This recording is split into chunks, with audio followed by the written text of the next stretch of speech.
Coming in hot from Arizona, this is Trevor and Troy Howard. And you're on So Tell Us Time. You can have everything you want in your business. Sometimes you just need a little help. Every business owner would love to charge more for their services, but sometimes you can sacrifice long-term loyalty for a short-term profit. Creating the right rituals is key to your business having success. Are you tired of competing with your competitors? Guess what? You don't have to compete if you create.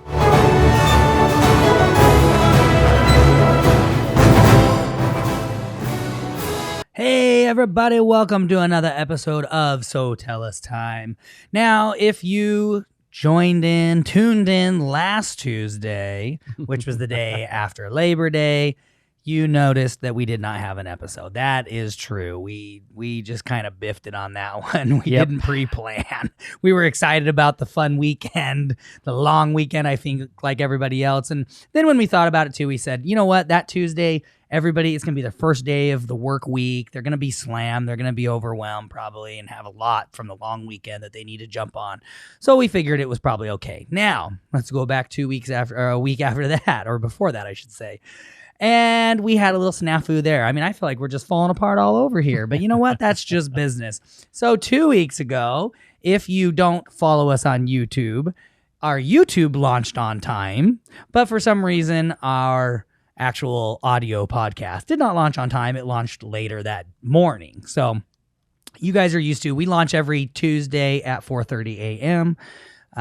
You guys are used to getting that, but we didn't launch that one till about 8:30 a.m. because for some reason it didn't launch when we said it, but YouTube did. So anyways, our apologies about that if you noticed, and I know you did. So you guys were sad. You've been missing us, but we're here. We're excited to be back with you, and we've got an awesome episode for you today. The psychology of an entrepreneur. See, one thing that we all have learned in business and or will learn if you have been in business long enough or when you have been in business long enough is that building a business doesn't necessarily get easier.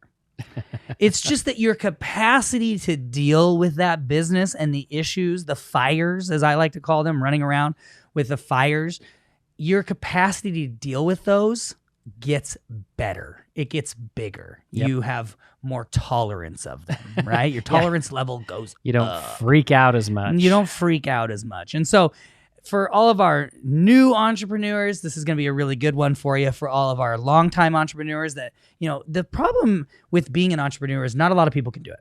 No. And I have friends, I have family. It's funny. I've got friends and family that are doctors, and they're like, man, you live the life. You know, you make good money. You're making more money than me, you know, and all this. And you go on vacation all the time. And they think, you know, hey, you've got the life.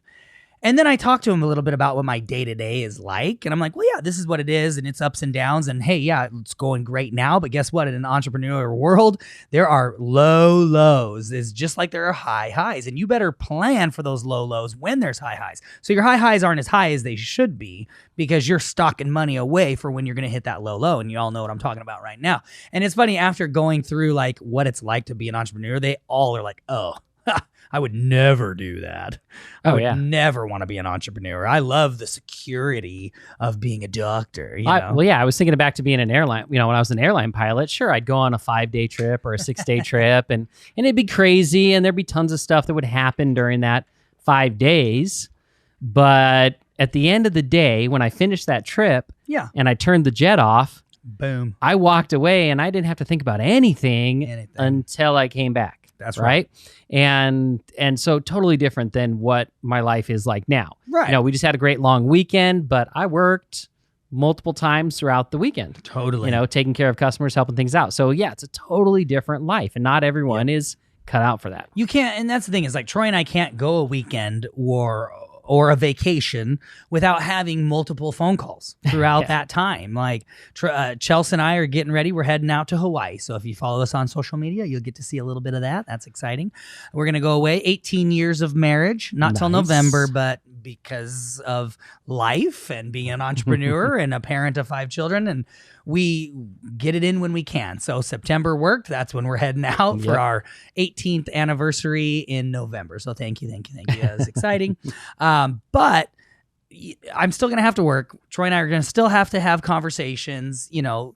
And the thing is that stuff has to continue to move forward. So when we clock out, it's not like we clock out. There's just no clocking out. No. You know, it always is what it is. And we're preaching to the choir here. You guys understand this. So the key is, and it's so fun because we'll give some examples of our personal businesses, but the key in all of this is to increase that tolerance so that you can, because you don't want to be like a lot of these guys that turn 40 or 50 and they end up having heart attacks. And you've heard us say this over and over again, but it's because we personally know several people that this has happened to. Yeah. And it's a super devastating and sad thing to work so hard for so long and to push yourself so far and go through so much stress and not know how to deal with it, that you end up never getting to what you actually were working for in the first place. Yeah. Because tomorrow, as I have always said, is not guaranteed. So, all right, let's jump into this, Troy. Go ahead. All right. So, like Trevor said, you know, every day in the life of a business owner, you're going to face problems. In fact, problems are the reason why you're in business. Mm-hmm. Because if you really think about it, a business is just solving other people's problems for a profit. Yes. So if there were no problems, then there wouldn't be any business. Right. So there's going to be problems. And the reality is you're always going to have problems in your business.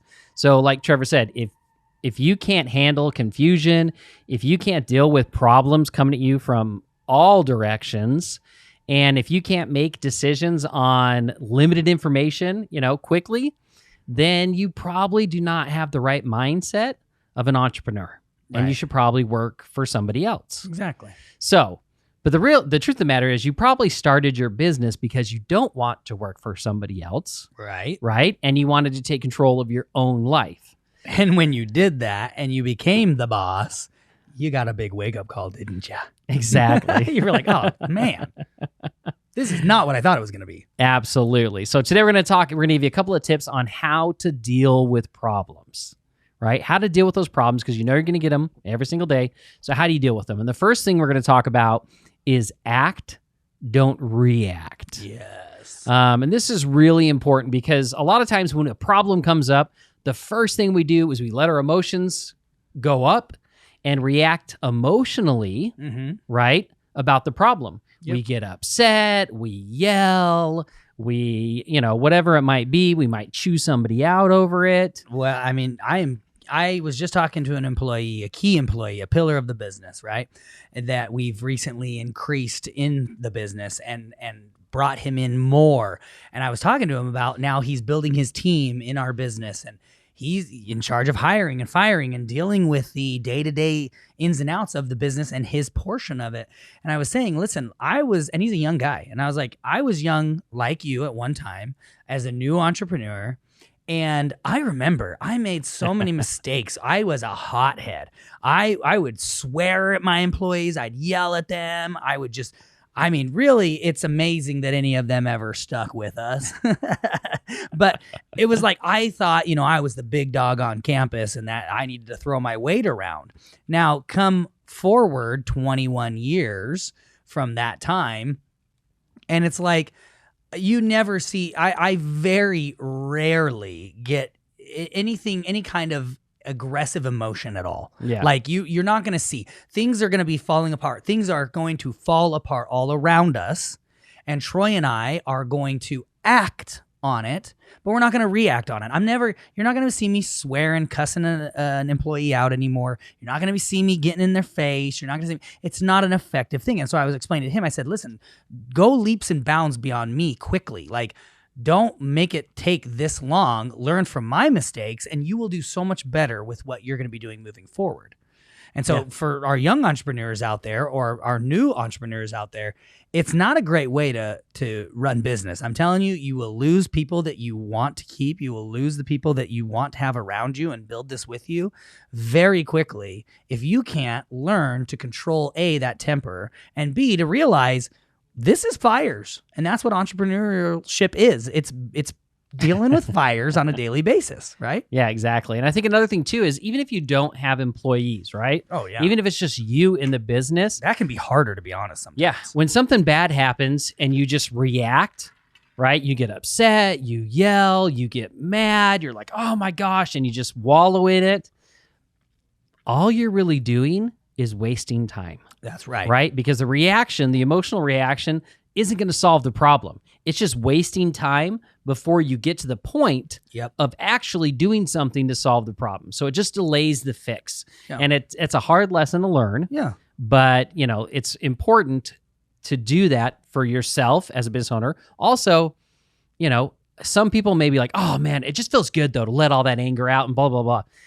Maybe not, right? Again, learn and don't internalize it, right? Yeah, don't internalize it. But learn to realize this is not a forest fire. Yeah. Okay. A lot of these are just little tiny fires. And even when you feel like it's a forest fire, it's really probably not a forest fire. It's not out of control. And so, learn to calm down a little bit. Exactly. The other one we're going to talk about today is prioritizing your problems. Yeah. Because I'm sure, as as a business owner, problems only come in ones. You only get one problem at a time. They're never allowed. You fix them first. Yeah. Before the next one comes. Yeah, that's the universal law, that you can only have one problem at a time. No, seriously. Problems hit you in multiples. Yeah, whoever said problems comes in threes is full of crap. Yeah, it's like 10. I'm pissed at that person. I was like, it's like they say, Troy. I would always say to Troy, I'm like, it's like they say, problems come in three, so it's okay. Don't worry about it. Like, no. And then I'm like, it's okay, Troy. I know we're on problem 7 and we haven't got fixed with problem 1 yet, but I guess they only come in 7s. It's okay. And then it's problem 20 and problem 30. And that guy, I want to punch that person in the face. Exactly. Giving me low expectations. We'll both punch him that way. He has 2 problems. Boom. That's right. So, here's the thing. When you're getting hit with multiple problems, you need to take a moment to prioritize what is most important. Absolutely. You need to stop. And you need to think and you need to really evaluate, because sometimes we're just like, I gotta run around. Imagine yourself with a fire extinguisher, right? And you're like, there's a fire over here. And you're spraying this little, fire on the stove. And then you're like, there's this little fire over here. Maybe the curling iron's on fire. Oh, you're spraying that. And in the background, there's a huge fire that's burning down your garage. Yeah, and what I like to say is actually when you're running around doing that, it's like you don't even have a fire extinguisher because you're so you are so out of sorts that what you ran and grabbed was the little squirt gun, the handgun, the little squirt gun, and you're like, pss, pss, pss, pss, on this one, oh, it kind of went out. Pss, pss, pss, oh no, pss, pss, because you aren't thinking clearly. Right. You're reacting instead of acting. And so you are not thinking clearly, you're not going through the emotions correctly, and you're not, just for the sake of the example, you're not grabbing the actual fire extinguisher to take care of the problem. You're just, piddling on it a little. Exactly. Hopefully you're not doing that. Get some burn cream. But here's some things. So what you want to do is you want to make sure that you're prioritizing what is most important. And you need to realize that as new problems come in, you may have to shuffle that order. Absolutely. There might be something you're like, oh, you know what? This is way more important than what I was just dealing with. I'm going to take care of this. So here's some factors to look at when you're trying to set those priorities. Number 1, health and safety. Right? Is this something that is going to cause harm? Yeah. If someone's going to get hurt, you fix that crap. Yeah, you fix that right away. Yeah. In fact, we actually have a perfect example of a company that is a friend of ours that her husband worked for a trucking company. And he was like, he kept telling him, he's like, hey, the tires, man, they're not good. You need to swap out the tires. And the company kept being like, no, it's fine. It's fine. We got it set up. We got it scheduled for down the road, blah, blah. Trust me, we've been doing this for a long time. The tires are fine. They were just trying to cut corners, right? Yeah. And save money and get one more trip. And then guess what? One more trip turned into no more trips. And he lost his life because they were cutting corners and they weren't taking care of the biggest fire, which was obviously these tires. So don't do that. Don't do that because it will come back to bite you in the butt hardcore. Yeah, exactly. So health and safety is number 1, and I'm not going to necessarily put these in order, but they're what you should be thinking about. But another one is revenue, right? When you see a fire, you should look at it. Okay, what's this going to cost? Right? Not necessarily what's it going to cost me to put it out, but what's it going to cost long-term revenue-wise? Because it might be something that's may not seem really important right now, but it's going to have an impact, over a long period of time, which is going to cost you a lot of money. So how's it affecting the revenue of the company? Another one that's really important to pay attention to, legal issues. 100%. And when I say legal issues, I'm not saying like when an attorney calls you and says we're suing you, right? It's the legal issues, like taking care of the problem before you ever get to the legal issue. Yeah. Right? So anything in your business that you're like, man, if I don't get this fixed, eventually this could cost me, from a legal perspective. Yeah. So those are just three of the top ones that, I thought of that you really need to address right off the bat, whether it's, again, health and safety. Could be your health and safety. It could be your workers, your employees, all those things. So you just need to think about those and then just prioritize and go, hey, look, here's what I'm going to take care of first. And here's my plan. And then I'll go to this one and I'll go to this one. And then when something comes up, like, oh my gosh, that guy's about to fall off the roof because he's not wearing his harness. Yeah. This problem over here is going to go down for a minute because I'm going to focus on that. That's right. So it's just being able to prioritize and being flexible in those priorities, right, is how you become more tolerant. Correct. To all the problems that you're facing. And it's also going to help you from a physical perspective. Yeah. Be less stressed. Oh, 100%. And stress is the killer. Yes. Stress is a killer. I have one last thing to add to that, Troy. I think if you're done. Absolutely. Okay, before homework, is I would say don't create fires that aren't even there yet. Don't start the fires that aren't even there yet. Don't worry about fires that could be. Yeah. And this is actually, you think, well, Trevor, duh, that sounds stupid. No, people do this all the time. I have sat in consulting gigs with people, with companies that are a one-man show trying to grow, right? To companies that have 100+ employees and are wanting to grow, and everywhere in between that. And I have sat there so many times to where they start creating fires. And I'll give you an example is like one guy was like, well, I can't hire someone. I really can't handle the work I have. This is a guy wanting to get off the truck. I can't handle the work I have, but I can't hire somebody because I can't trust them to do as good a job as me. And I'm like, okay, so you're creating a fire you haven't even like started yet. Like that fire isn't real. That you are assuming you're over there building the kindling. You're literally starting this fire yourself, fool. Okay. Like you don't even know. You haven't tried to go out and hire somebody. You haven't tried to find the right person. There are things you can put in place to make sure you get the right person. Right. And yes, understand that no one is ever going to love your baby, which is your business, the way that you love your baby. But you can find really good care for that baby, okay? And so it was like for him, I just went through, here is how we find qualified people. Yeah. Here is how we make sure they're qualified. Here is how so not just finding them, but then what's the training afterwards? How do we have a training session where they are getting trained for multiple weeks so that they will do it the way you want to do it? But anyways, I'm going, you are building the fire. Come on, So don't do that. Don't build the fires. Don't worry about fires that could be. Focus on the fires you have and putting those out and like learning to just kind of get more zen. Get more zen within your business and within yourself, and you will live a very long life and you'll be very happy. All right, guys. Well, let's go to the homework today. Take a look at your current problems and prioritize them by acting and not reacting to them. Learn to act. Learn to take. I don't care if that means literally your employees are like, oh my gosh, this is happening, or your customers are calling you and they're like going after you and everything. And you have to step away for a second, sit down, take a breath, breathe through it, think through it, go into a quiet, dark room if you have to, whatever that is.